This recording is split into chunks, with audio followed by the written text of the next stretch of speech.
What's up YouTube, Day of War Games with Joe. And Joe is bringing us his regional topping DDD deck. Now Joe finished 10th at Warwickshire Regionals this weekend with his DDD deck. So massive congratulations to Joe, he did insanely well. And I think he only missed out on top place. I think there was 8 people all on the same points. No, I lie. All 10 people were on 5-2s. Because the person that won was also X2 as well. So, that just shows how tight that regional was. So without further ado, Joe is going to take you through his rounds and his DDD deck that topped. So round 1 was against Artifact Windwitch Invoked, with a bit of Kaiju, he told me in it. And I 2-0'd him. That was quite easy, just because, as he said, like it was his worst matchup, so that was unfortunate for him. And in game 2, I sided in, once I noticed that there was a lot of traps used against me, I sided in Jinzo, and once I got that out, it was just game. And game 1, I also got out like the Sig Crystal field, so that was really helpful. So that was round 1. Round 2 was against Infernoid. I won 2-1. I was really happy about that just because that's my worst matchup, just because they disrupt a lot. And I managed to beat him, so that was pretty good. I got to like a grind game in game 3 against him, which was really funny. And I just kept beating him down with Ragnarok. I think I got like 3 hits in. Until I said, like, am I just going to win with Ragnarok beatdown? And I managed to. He didn't get anything against that. So that was pretty fun. Round 3 was against... what was my round 3 matchup? DDD was the mirror match. That was fun. Just because it was my first proper DD mirror match. And I hate to say I just outplayed him. I just got my boards up much faster than he did. He kept making me go first, which was also quite interesting. I just kept disrupting him with my traps. My traps were just too good against him. Especially Eradicator at one point, and my strikes as well. So that was round 3. Round 4 was against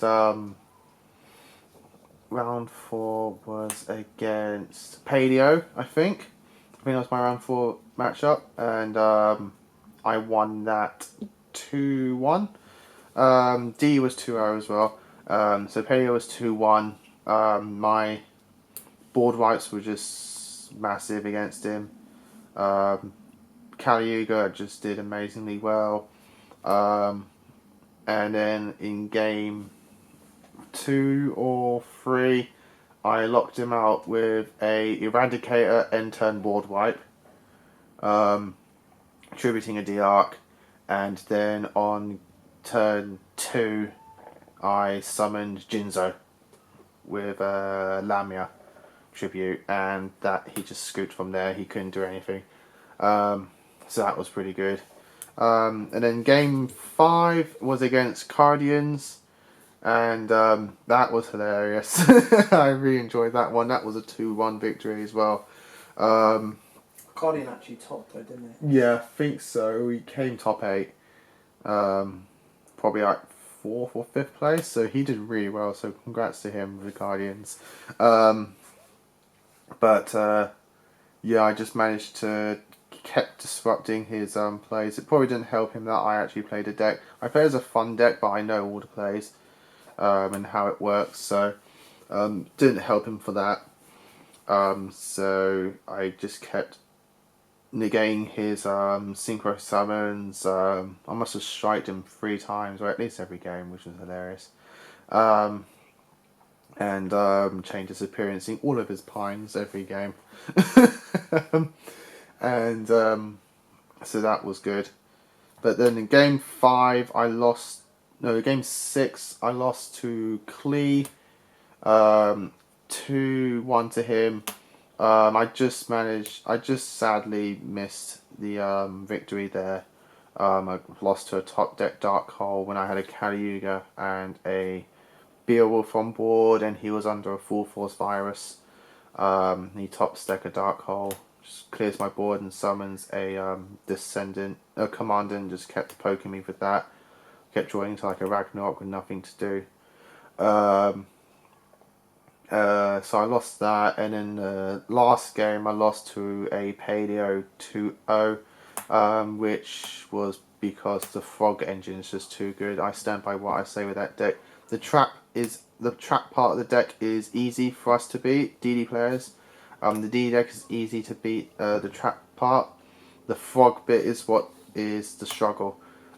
If they get the Frogs out and gets the Frog combo going, it's hard for us to maintain our boards and just keep it under our control, whereas if it's just the traps, it's just so easy for us to do.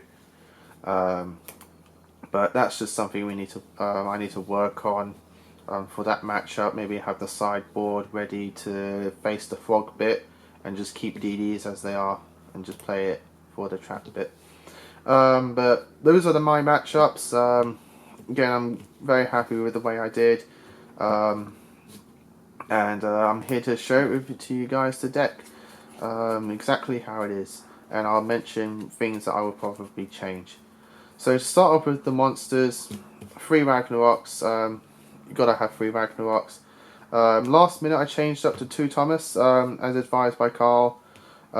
He was wondering why I only had 1. I explained why I had 1, and I still stand by explanation.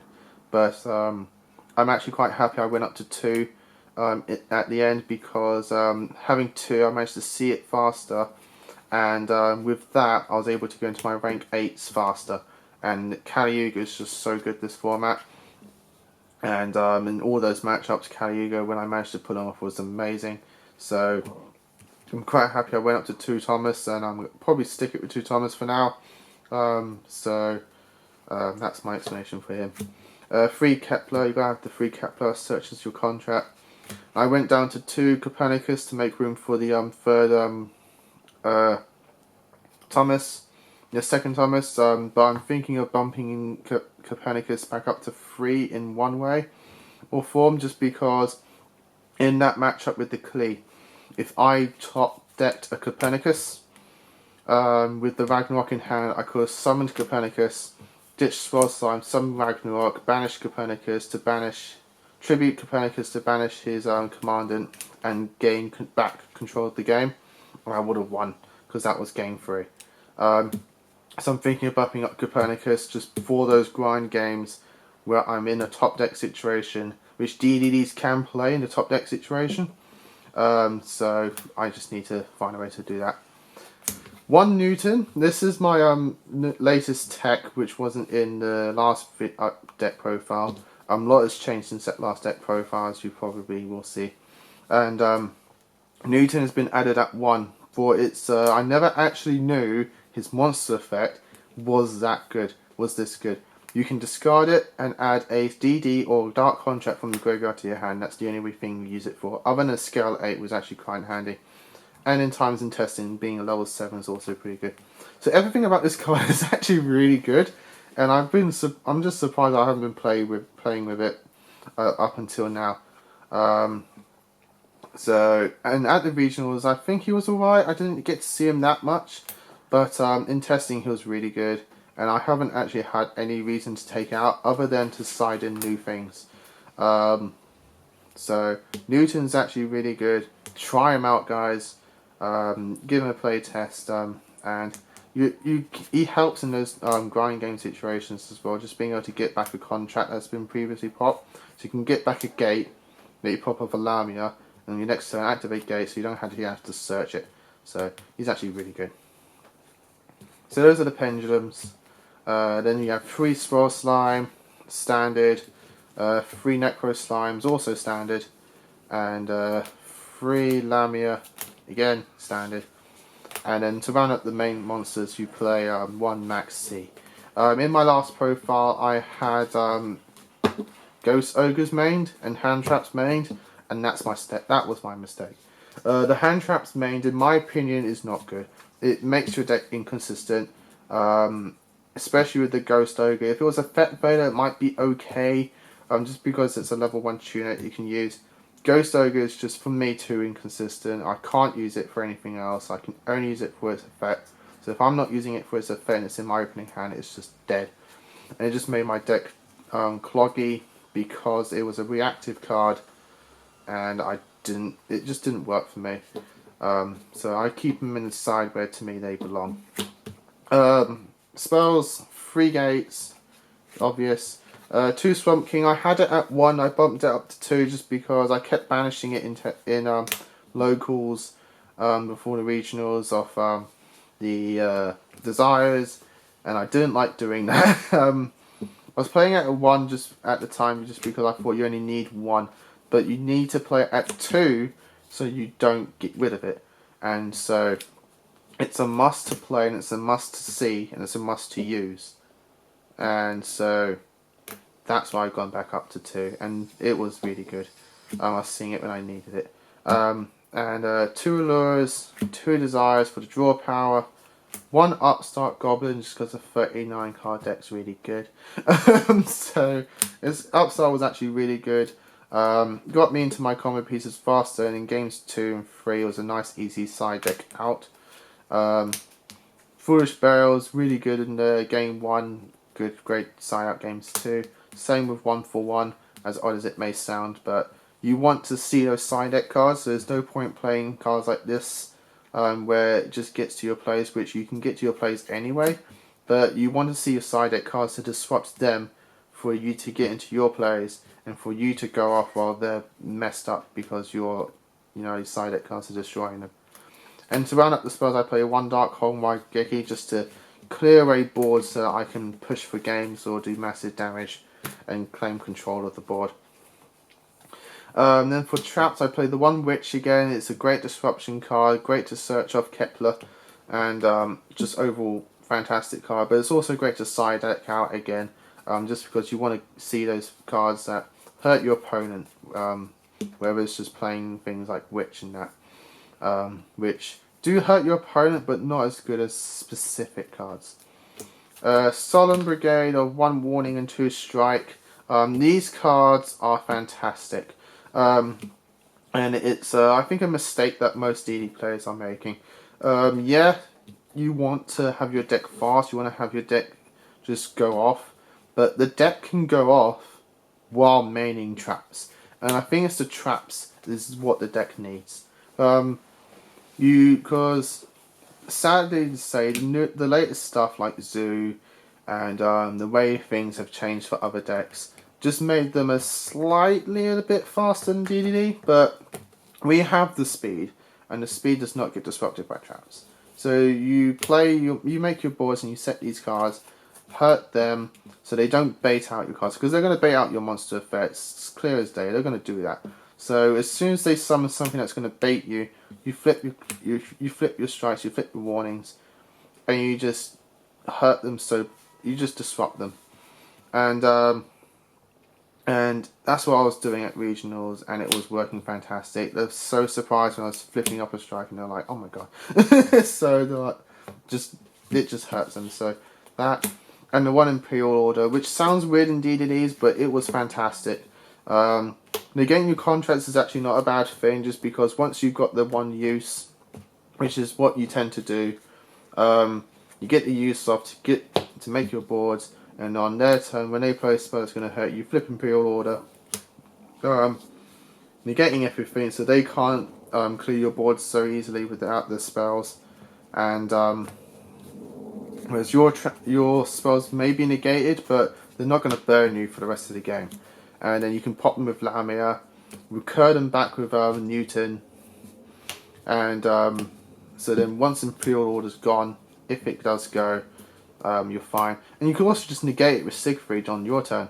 Play your spells, go off, and on their turn, Imperial Order's back on, and they're crap out of luck, to be honest. So that's the main deck. The extra deck, not much has changed, but things will change. So the 2 Genghis, standard. The 1D Arc is standard. Beowulf is also standard. The Wave Oblivion King Caesar Ragnarok is a tech I put back in. I say tech just because no one else really plays it. It is quite bizarre. It does get over big boards, though I didn't get to see that much big boards at the regionals. There was a moment when I did actually want to go into Caesar Ragnarok just to push for some damage, but I just got disrupted. And Caesar Ragnarok's really good. I don't think I'll be taking him out until we get the further support, like the Hive, the high executives, and then they'll be replacing him. Synchros, Crushtron Phoenix. This is a card I'm taking out for sure. I didn't see it. There was moments in the Paleo matchup. I obviously wanted to play it in the Paleo matchup, but it's so specific to get, and once if they can see it, they're gonna stop you, because you need a D-Arc and then you need the Formula Synchron, and they're too specific to go into a card to out their boards when they've already got a board. So I'm gonna be taking Crushtron Phoenix out. It's either going to be for another level 8 Synchro, which is easy to get into, or a rank 1, which at situations I actually do wanted to play a rank 1. So it's either, the rank 1's either going to be the Dullahan, or I'll be playing Dullahan until the Silver Princess Beam Sprout comes out in the next set as a super. And she's going to be really good because she can excavate cards, get into your spells, get into your contracts, as well as dumping anything else that you don't need. So if you're lucky enough to dump a slime, or any DDD to be honest, because we can manipulate the graveyard quite easily. She's going to be taken out. For the level 8s, I play Scarlight, Crystal Ring, and Siegfried. I don't play Omega anymore. I never went into him. There's so many situations where I could go into another level 8, but Omega just wouldn't help me. Omega is, to me personally, too situational. So I replaced it with Scarlight, which will help me out in so many more matchups and so many more situations than Omega could. Yes, Omega's great. Omega can shuffle back your stuff. Omega can disrupt the opponent's hands. But you're playing for the shuffling. It's great, but you don't need it. You don't actually need to shuffle back your banished stuff, because you get the one use off, you get the use off, and then you can just go on from there. You shouldn't have to go back into the banished zone to get your stuff back, because you play duplicates of everything at 3. And the hand disruption's great, but it's too much. It's too luck based. I don't like that. I don't want to hope that I get the card I want out the hand. Whereas as soon as they make their boards, I can just go into a Scarlight and just destroy it. Whereas not at regionals, I didn't really get into him. I mostly just went into these two.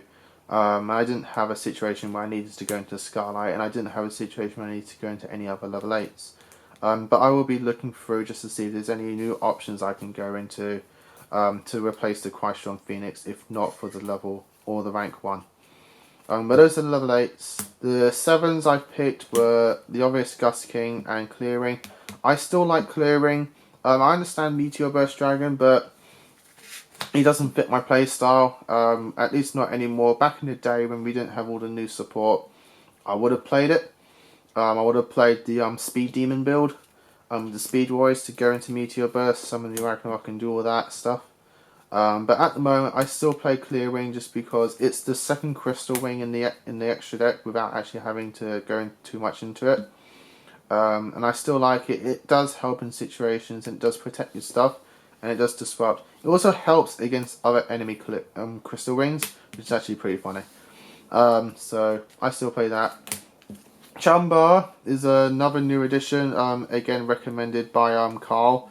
He probably recommended it as a joke at the time, just because the price went up, and I have 2 copies, but I put him in there, I tested him out, and he's actually really good, and I summoned him a lot at regionals, as far as my memory goes, and he pushed for that extra bit of damage every single game to help me get into that victory, and so with that, he was just fantastic. I really liked him. I don't see myself taking him out anytime soon, unless the High Kings come out. Once the High Kings come out, he'll probably get taken out.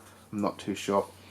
But at the moment, he's staying in there. He's a fantastic level 5. TG's cool, but I don't see myself doing the hand plus that much. And then 2 situational. And the only other level 5 I'll probably go into is Armades.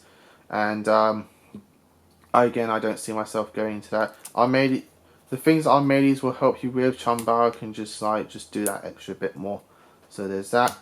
And then Formula Synchron to run up the Synchros. And the 2 XCs I play are Kali Yuga and Titanic Galaxy. Both fantastic.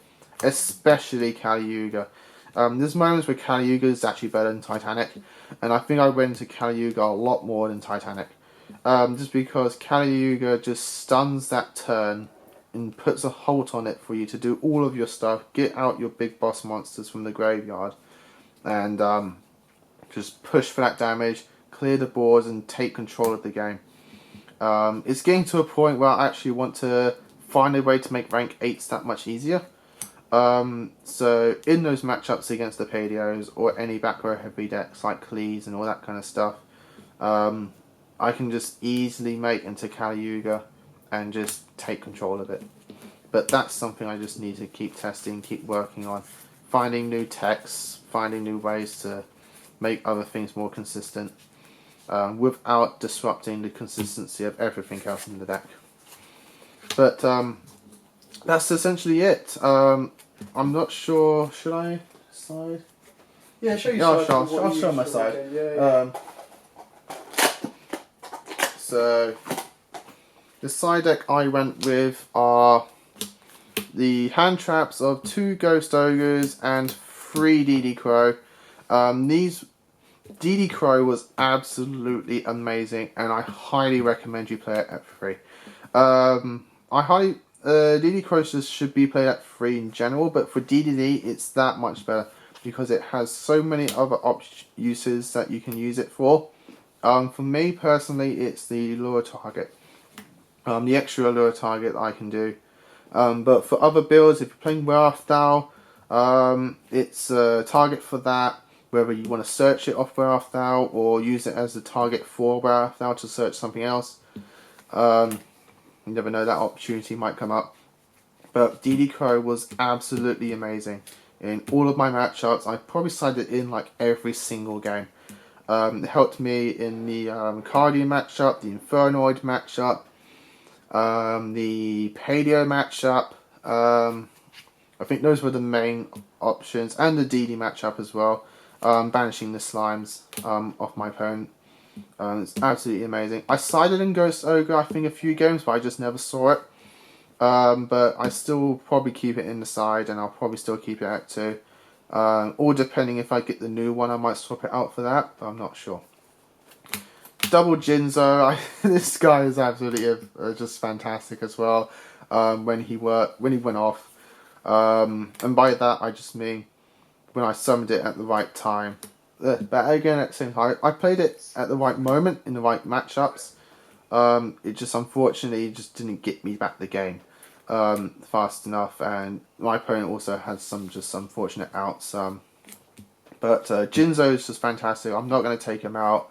If anything, I'm just going to rarity bump him into the new Ultra because that just looks beautiful. But Jinzo is just fantastic. If I even wouldn't probably swap it out for Denko Sekka, just because we have so many easy ways to get the special summons off for the tribute summon for Jinzo.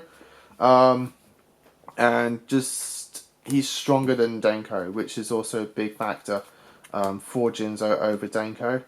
And so I'll keep Jinzo in. He's also a lure target as well, and he's a level 6, so you can go into some rank 6 with him and Genghis if you really want. But Jinzo was fantastic. Double Twin Twisters, again for the heavy back rows, Padios.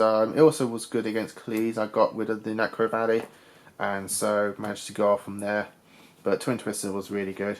The second Dark Hole, I sided it in a few games, but I just the second Dark Hole is an odd one. I can't say I saw it, but it helped me see Dark Hole faster.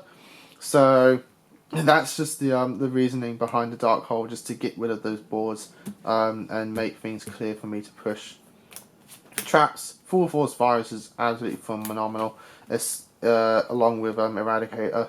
Eradicator is just even that much better. just helping me in so many matchups. Paleo is fantastic. Flip it on the end phase, wiping out the boards. The Klee demise was also really good. What else? I think there was a few other matchups, but I did side it in a lot. And I think probably like most games.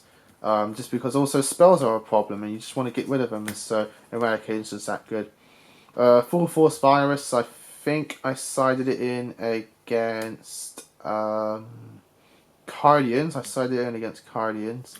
And I think I may have sided it in against Invoked as well. Not too sure. But, oh, and Cleese as well. I did side in against Cleese, obviously. But the viruses will always stay in the side out. And then the Chain Disappearance, I saw it, but I just don't think it helped that much.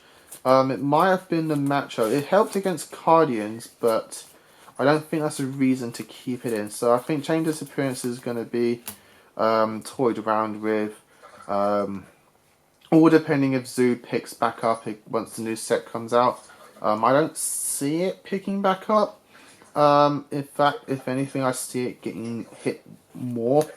But again, it's all playtesting because it didn't feel that helpful against frogs, even though I hit a frog with it. I think it was the dupe frog, but the way that they just recur the banished frogs is just too ridiculous. So Chain Disappearance will be toyed around with. I'm not too sure what to put it in for though. But that is the deck now.